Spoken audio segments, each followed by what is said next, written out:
I'm here to outline the history that led to this initiative, and then my colleague Brett will follow up with the next steps.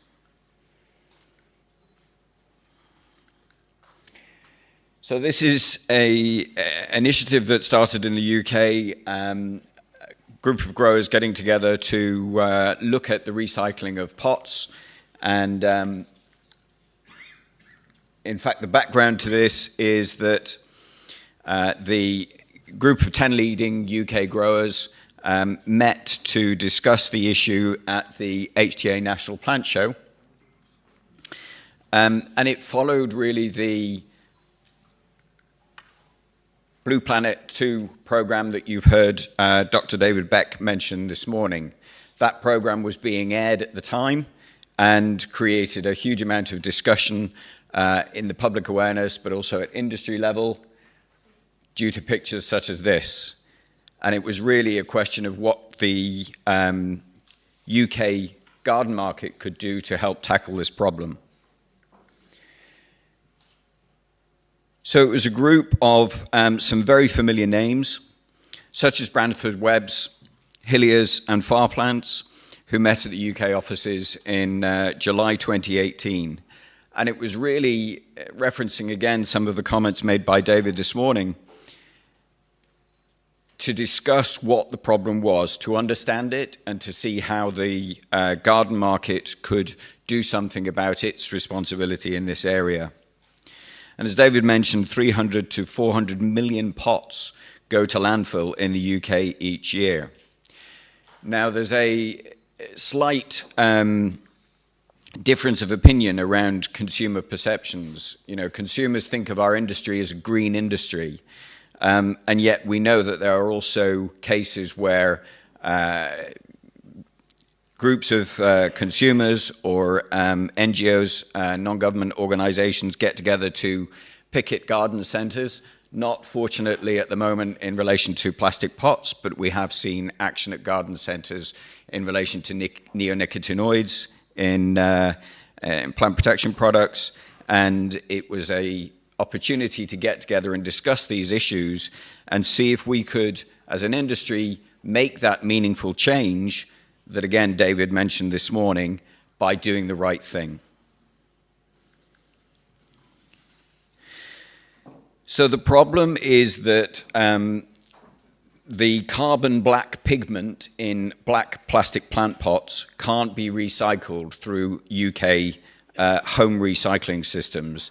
In the UK, we refer to that as curbside recycling, but essentially it's the recycling of consumer products from the home. We're probably all used to separating out plastics from paper, from card, from glass, and putting them into separate different bins and having them collected from our home. The issue is with the black plastic pot that the carbon black pigment absorbs light. And so when the pots go down the recycling system, it can't be picked up by the near-infrared scanners, which separates the plastic out into different uses, different types. Those that can be detected go into recycling. Those that can't be detected go into landfill. And that means that the majority of local authorities in the UK can't currently accept black plastic plant pots. So the HTA has partnered with recycling providers who will collect pots from garden centres to see if we can come up with a different solution to get around this problem. The issue there, however, is that the value of the waste plastic isn't sufficient to justify the transport costs, meaning that collections from garden centres nationwide aren't currently viable. And as David mentioned, there are numerous different recycling or local authorities in the UK. And from our own calculations, those different local authorities use between them almost 400 different recycling systems. Those are all run independently, and there's currently no consistency on what they will or will not collect. So you may find in one town that they'll collect glass, in another town they might not. In one town they'll collect kitchen waste, in another town they may not. And there is literally no consistency whatsoever. So it's no wonder then that consumers are confused about what can be recycled and what can't. So the nursery working group that formed at the National Plant Show realized that they could do something about their own contribution to the problem of single-use plastics. And this is quite unique in that it represents the first time that a group of nurseries has come together like this to tackle a problem, putting competition issues aside and working together to make change for the better.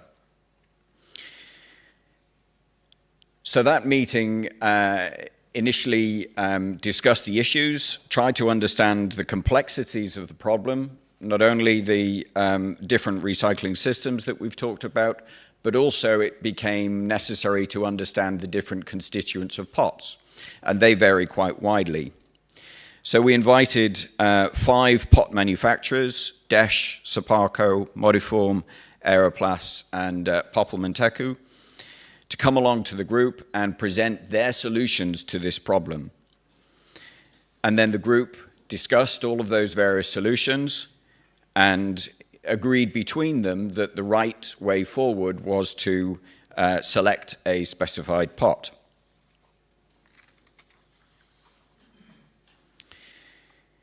So the torp pot was selected. This is it. Because it is carbon black pigment free and a polypropylene pot. So it can go through the recycling systems and get selected by the near infrared scanners. It has a sympathetic color, so it works very well with many different plant colors and flower colors. It's possible to produce it in a range of different sizes, anything from 9 centimeter to 20 litre, covering the majority of pot production in the UK. And it stands out from black plastic, so it's widely recognizable in a garden centre environment and hasn't been used before. It's made from 98% post-consumer UK-sourced waste from such things as yogurt pots and margarine tubs. And it can go back into the recycling system, creating the circular economy that we've heard mentioned this morning as well. The other advantage of this was that we were not trying to select a pot that was produced or was distinct to one manufacturer.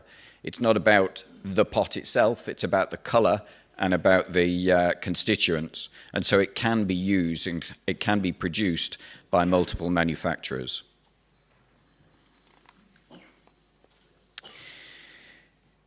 So how do we get the message across? Well, again, David mentioned government has paid attention to this, and Michael Gove in his 25-year environment plan pays a lot of attention to plastics and plastics recycling. So we suspect that changes in the law are likely in the future to standardize the home recycling systems across the UK. However, that's 25 years. That's a long time. Whilst all that is going on, then we are seeing more and more attention paid to plastics, and particularly relating to our industry.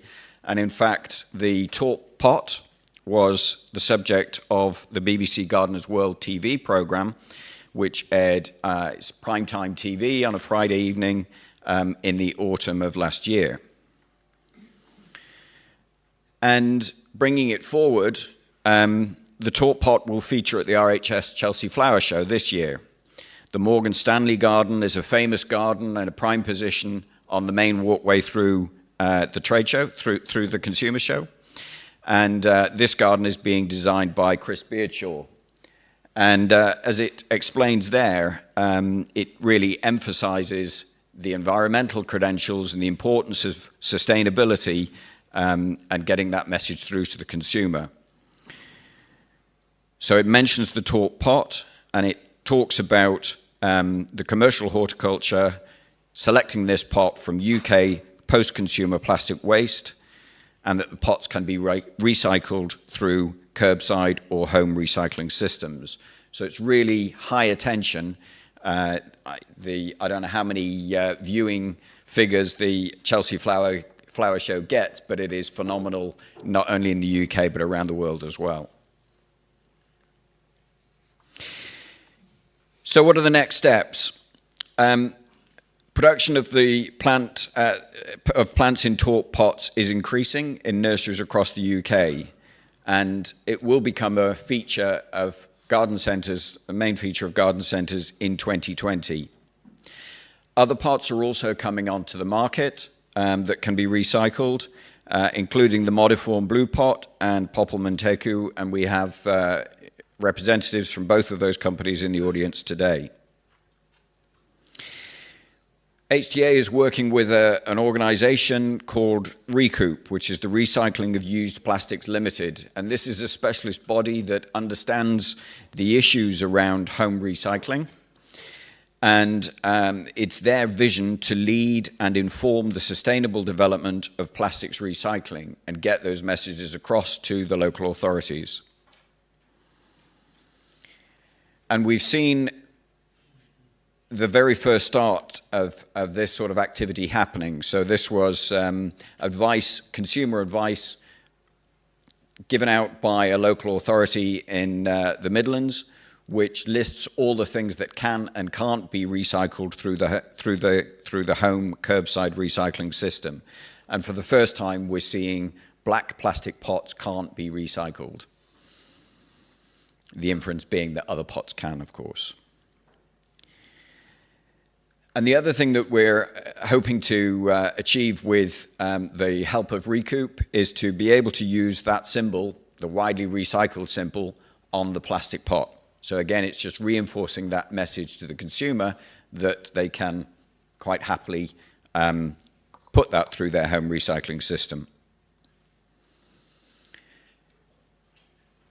And now I'll hand over to Brett Avery from Farplants. The group itself is also looking at various other different areas of activity, so trays we've heard mention, and labels, and it is going wider than that. We are also starting to work with a group of manufacturers who produce growing media in black plastic bags or aggregates in plastic bags, and see whether there are ways that we can improve the packaging for their products as well. Thank you.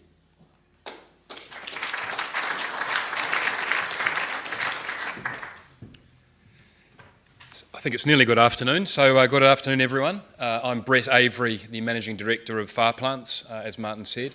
I've been in the business for 3 years now. So firstly, I'd like to thank you all for the opportunity of inviting me here today to be able to tell our story. Martin has explained how the group and the sector got together to bring this initiative together. So I guess for me it was really just about taking some time to explain how we've done it as a business. But I thought it was important first just to put into context just who we are and what we're about, and I guess the challenge that we had presented to us with trying to transfer over to the taupe pot. So firstly, the Farplants Group is an outdoor plant supplier. It's all British grown, and we supply the UK garden centre market. The business was founded in 1972, and we're based in the West Sussex, which is the south coast of the UK. We're a 4-nursery cooperative, and we generate retail sales of circa 50 million per annum. Our production is pretty vast. We have 170 production acres across 14 sites, all in that region. And in peak season, we have up to 500 people working in our facilities to make everything happen. We sell over 11 million plants a year across 2,000 varieties. So it's a very extensive operation and a very wide range. And that's into 1,100 gardening retail outlets, which range from independent garden centres to garden groups and also multiples. At the moment, I guess the business is in a transformative growth phase, and we've experienced several very positive years of growth. and seeing some very positive and encouraging results. So we're very pleased with where we're going. It's just now about keeping that going forward. I thought I've got a next slide is just to give everyone a sense, just about a minute video of a couple of our growing sites, just to put in perspective what it looks like. So like before, David said, hopefully the video works. And that's the still of the video.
So that's basically showing 2 of our sites of the 14 that I referred to. So hopefully that gives some insight into the range of products and the offering we have.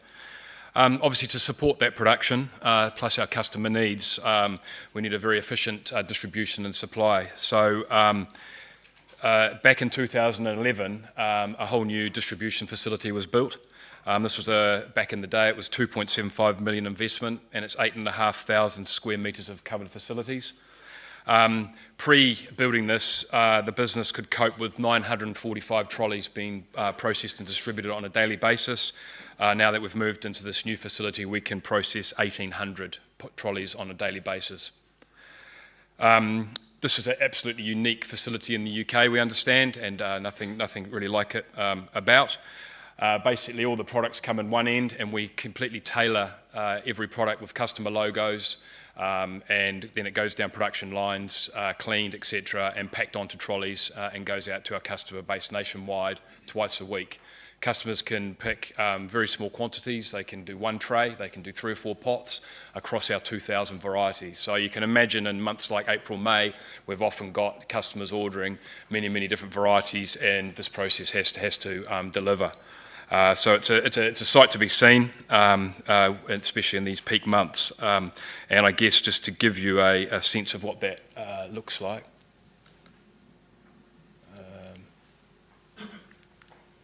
Can you flick me on to the next slide? Yeah. So that's a peak day. On that day, we delivered 1,800 trolleys out the door. So all that product comes in, we don't hold any stock, and went out the door the other end. And I think that shows the varieties, the colour, the range we do. The other key for us, I guess, as a business is innovation and new product development. It's absolutely a focus for us and a key. And we're very focused, this thing doesn't seem, there we go, on NPD. And basically our key areas are new plant introductions. We have our own in-house breeding programs with micro prop labs, etc. Maybe some of these names, if you're in the outdoor plant world, have heard of some of these. Scabious butterfly blue, Coreopsis flying saucer, Helleborus rosemary, Spirea magic carpet, etc. So these are plants and products that we're famous for and do very well and are sold worldwide in some cases. We also work very closely with international plant breeders to always try and have as much new products coming through our network as we can. The other thing we focus on a lot is looking for new ways of having retail concepts. And as an example, we launched last year something called Small Plants for Small Spaces. And this was basically a different way of promoting alpines and other small plants in a consumer-friendly way. So as I say, we launched that last year, and it's straight away within the second year, it's become our second biggest promotion that we run in the business. and it also won the Sales and Marketing Award for the 2018 Horticulture Week Business Award. So these are some of the innovations that we're looking at all the time. So hopefully that gives you a bit of an overview of what we're about and where we're at. And I guess now to move on to our sustainability and environmental side of things, because again, this is a big focus for the business. So before I talk about the tote pot, I'll just give an idea of some of the things that we're doing. And I guess from our point of view, it's doing the right thing. We have, some of the facilities we have our own rainwater reservoir with 24,000 cubic metre, which you can see here, which obviously provides a lot of self-sufficient water to the sites. We bring water off a lot of the roofs around a lot of the facilities for the same reason. In terms of our production, we're using lay flat matting, low-level irrigation, etc. We have solar panels around the operations, and it's a very large focus on wildlife habitats. And what's really interesting is once we've done some of these things, this wildlife's been coming back, and we've had swans coming back and all sorts of things. So it's been really rewarding to see that. Even to the point of the way the hedges are cut around the facilities means that birds will migrate in different ways. So we've learned an awful lot about all that sort of stuff as well. But yeah, so it's all very positive stuff there. Some of the sites have used biomass boilers, and there's integrated crop management has been implemented in the business as well in certain areas, whereby we use predators in certain things around the place. And obviously recycling of cardboard, green waste, etc. is what we do. So then that leads me on to the TOPE initiative, home recycling, I guess. We dealt with, in our business, the situation is that we have 11 million plastic pots a year to deal with and 1.1 million trays across the 4 growers, across the 14 sites as you've seen. So it's no small task.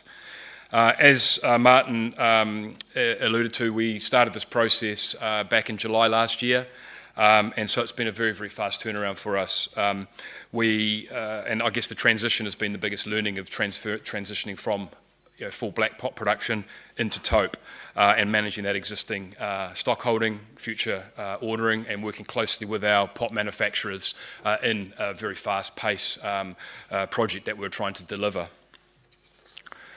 What that's meant is that for this year, we will be targeting 10% of our production will be in TOPE, and this is some of the examples of some of our product that's been obviously on the ground growing. And then for 2020, it'll be full TOPE production across the facilities. I mean, I sort of feel in 8 months to be able to turn an operation around from fully black to basically starting TOPE, we're very proud of, and implementing that in the trade. I'll show you some pictures of some other photos in just a minute.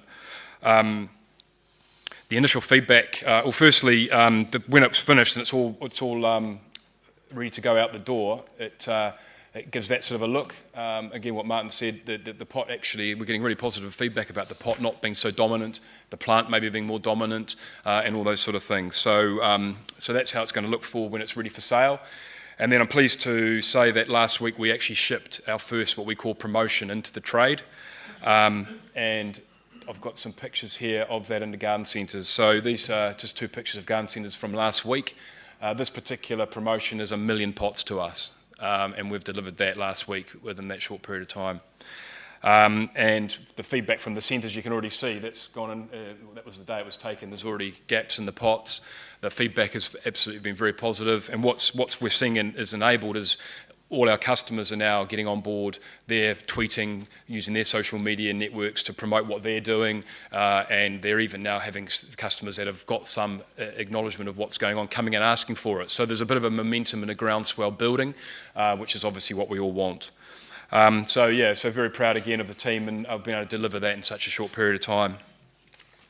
So yeah, that was really our journey, our story of where we've come, and hopefully that's given you some insight of what we've done and what we've been able to achieve in a very short period of time. And I think, as David said, it's you've got to try things, and I think we're very proud that we have tried something and we've got it into the market. So thank you very much.